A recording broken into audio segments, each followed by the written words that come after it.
حضرت اسماعیل علیہ السلام کی پیدائش سے 13 سال بعد حضرت ابراہیم علیہ السلام کے بیٹے حضرت اسحاق پیدا ہوئے، جبکہ اس وقت حضرت اسماعیل علیہ السلام اپنی والدہ حضرت ہاجرہ سلام اللہ علیہا کے ساتھ مکہ مکرمہ میں رہائش پذیر تھے۔ حضرت ابراہیم کی عمر جب 100 سال ہوئی اور حضرت سارہ کی عمر 90 سال ہوئی تو فرشتے حضرت ابراہیم علیہ السلام کے پاس آئے اور انہیں ایک سعادت مند بیٹے کی خوشخبری دی۔ ان کے حضرت سارہ کافی بوڑھی تھی تو اس خوشخبری پر چونک اٹھی، جس کو قرآن میں کچھ اس طرح بیان کیا گیا ہے: ہم نے اس کو اسحاق علیہ السلام کی اور اسحاق علیہ السلام کے بعد یعقوب علیہ السلام کی خوشخبری دی تو انہوں نے کہا، میرے بچہ ہوگا، میں تو بڑھیا ہوں اور میرے شوہر بھی بوڑھا ہے، یہ تو بڑی عجیب بات ہے۔ انہوں نے کہا، کیا تم اللہ کی قدرت سے تعجب کرتی ہو؟ اے اہل بیت، تم پر اللہ کی رحمت اور اسی برکتیں ہیں۔ چنانچہ جس سال حضرت ابراہیم علیہ السلام نے خانہ کعبہ کی تعمیر کی، اسی سال حضرت اسحاق علیہ السلام پیدا ہوئے۔ اللہ پاک قرآن میں فرماتا ہے، اور ہم نے انہیں اسحاق علیہ السلام اور یعقوب علیہ السلام بخشے اور ان کی اولاد میں پیغمبری اور کتاب کر دی، اور ان کو دنیا میں بھی ان کا صلہ عنایت کیا اور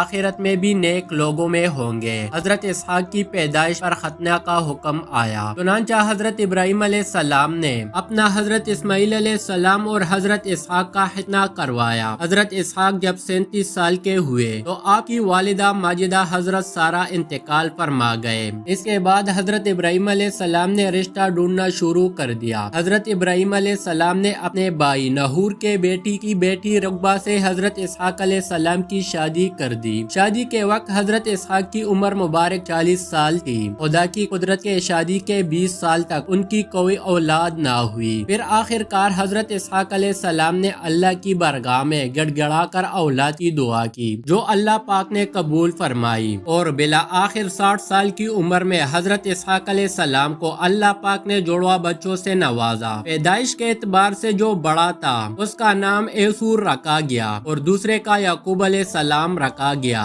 جوان ہو کر ایسی بڑے نامور شکاری بنے، جبکہ حضرت یعقوب علیہ السلام نے گلہ بانی کا پیشہ اختیار کر لیا۔ آخری عمر میں حضرت اسحاق علیہ السلام نابینا ہو گئے تھے۔ ان کے دونوں بیٹے ہی والد کی بہت خدمت کرتے تھے۔ ایس اکثر اپنے والد حضرت اسحاق کو شکار کا گوشت لا کر کھلاتا تھا۔ ایک دن حضرت اسحاق نے خاص فرمائش کی، مجھے شکار کا گوشت کھلایا جائے۔ یہ سن کر بڑا بیٹا ایس شکار کے لیے نکل گیا تو قریب ہی حضرت یعقوب بھی بیٹھے، وہ بھی شکار کے لیے نکل اور جلد شکار لے کر واپس آ گئے اور والد کو کھلا بھی دیا، جس پر حضرت اسحاق نے یہ دعا دی، کہا، اللہ تمہارے مرتبے کو بلند فرمائے اور تمہارے نسل میں انبیاء اور بادشاہ پیدا فرمائے، تمہیں کشادہ رزق اور اولاد کثیر عطا فرمائے۔ کچھ دیر بعد بڑے صاحبزادے شکار کا گوشت لا کر خدمت میں حاضر ہوئے اور تناول فرمانے کی درخواست کی، جس پر حضرت اسحاق علیہ السلام کو بڑا تعجب ہوا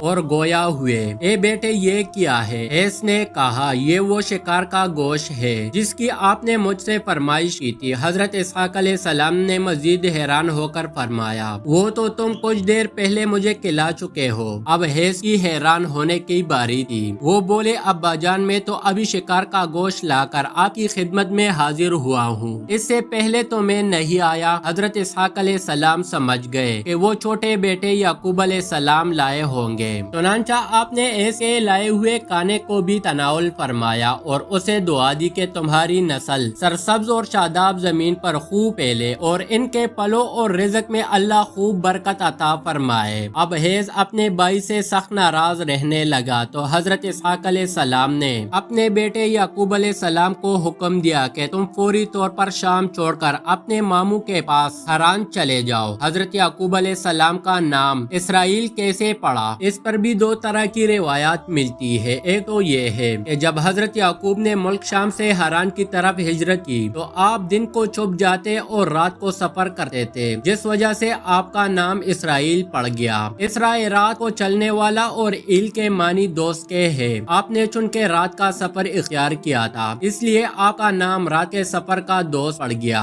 دوسری روایت یہ ہے کہ جب آپ نے حران کی طرف ہجرت کی تو راستے میں ندی پار کرنے سے پہلے آپ ایک آدمی سے گتم گتا ہو گئے۔ ساری رات کشتی ہوتی رہی لیکن کوئی فتح یاب نہ ہوا۔ اس بنا پر صبح اس آدمی نے آپ کو اسرائیل یعنی اللہ کے بندے کا نام نام دیا، کہا جاتا ہے وہ آدمی نہیں بلکہ اللہ پاک کا بھیجا ہوا ایک فرشتہ تھا۔ اس لیے حضرت یعقوب کی آل اولاد کو بنی اسرائیل کہا جاتا ہے۔ حضرت یعقوب کی 2 بیویوں اور 2 باندیوں سے اولاد 12 بیٹے اور 1 بیٹی تھی۔ بیٹی کا نام دینا تھا۔ حضرت یعقوب نے لابان کی 2 بیٹیوں لیا اور راحیل سے شادی کی۔ لیا بن لابان حضرت یعقوب کے 6 بیٹے پیدا ہوئے اور ان کے نام یہ ہے: روبیل، شمون، لاوی، یہور، یسار، زبلون۔ راحیل بن لابان سے حضرت یعقوب کے 2 بیٹے پیدا ہوئے، حضرت یوسف علیہ السلام اور بنیامین۔ بلہا باندی سے بھی حضرت یعقوب علیہ السلام کے 2 بیٹے پیدا ہوئے، دان اور نفتالی۔ اسی طرح زلفا باندی سے بھی 2 بیٹے پیدا ہوئے، جاد اور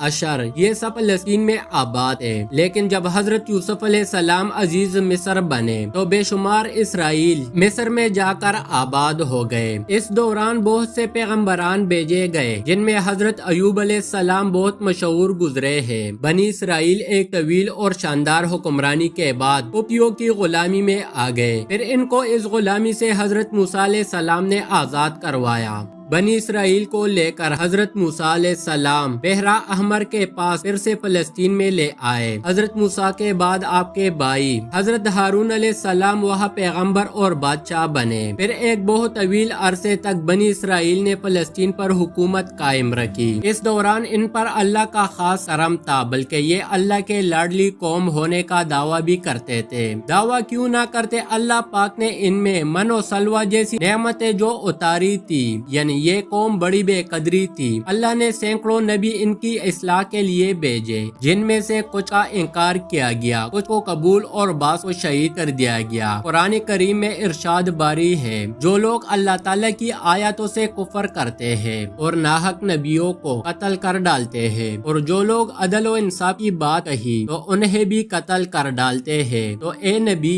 انہیں دردناک عذاب کی خبر دے دیجئے۔ روح المانی میں بروایت ابن حاکم اس آیات کی تفسیر خود حضور صلی اللہ علیہ وآلہ وسلم سے مروی ہے کہ بنی اسرائیل نے ایک وقت میں 43 نبیوں کو قتل کر ڈالا۔ جب ان کو سمجھانے کے لیے 100 بزرگ کھڑے ہوئے تو ان کا بھی کام تمام کر دیا۔ اس کے بعد بنی اسرائیل کے 2 باپ بیٹوں حضرت داؤد علیہ السلام اور حضرت سلیمان علیہ السلام کو اللہ پاک نے عزت بخشی اور اللہ کے برگزیدہ پیغمبر اور فلسطین کے بادشاہ بنے۔ حضرت سلیمان علیہ السلام کی وفات کے بعد بنی اسرائیل کے 10 قبائل نے بغاوت کر دی اور اسرائیل کے نام سے فلسطین کے شمال اسرائیل نام سے ایک اپنی ریاست قائم کر لی۔ پھر 537 قبل از مسیح میں بابل اور نینوا کے حکمرانوں نے فلسطین پر حملہ کر دیا تو انہوں نے بڑے پیمانے پر اسرائیلیوں کو قتل کر دیا اور لاکھوں کی تعداد میں ان کو اپنا غلام بنا کر اپنے ساتھ لے گئے۔ 1917 میں برطانیہ کی حکومت نے اسرائیلیوں سے وعدہ کیا کہ فلسطین میں ان کی ایک آزاد حکومت بنائی جائے گی، لیکن اسرائیلیوں نے فلسطینیوں کو اپنے علاقوں سے نکال کر خود ایک آزاد ریاست اسرائیل کا اعلان کر دیا، جسے ان کی پشپناہی کرنے والا امریکہ، برطانیہ اور روس فوراً تسلیم کر لیا۔ آئیے اللہ پاک سے دعا کرتے ہیں کہ ہم سب ہر طرح کی گناہ سے پاک رہے اور نیک اعمال کرتے رہے۔ دوستو، نبی آخر الزمان حضرت محمد صلی اللہ علیہ وآلہ وسلم پر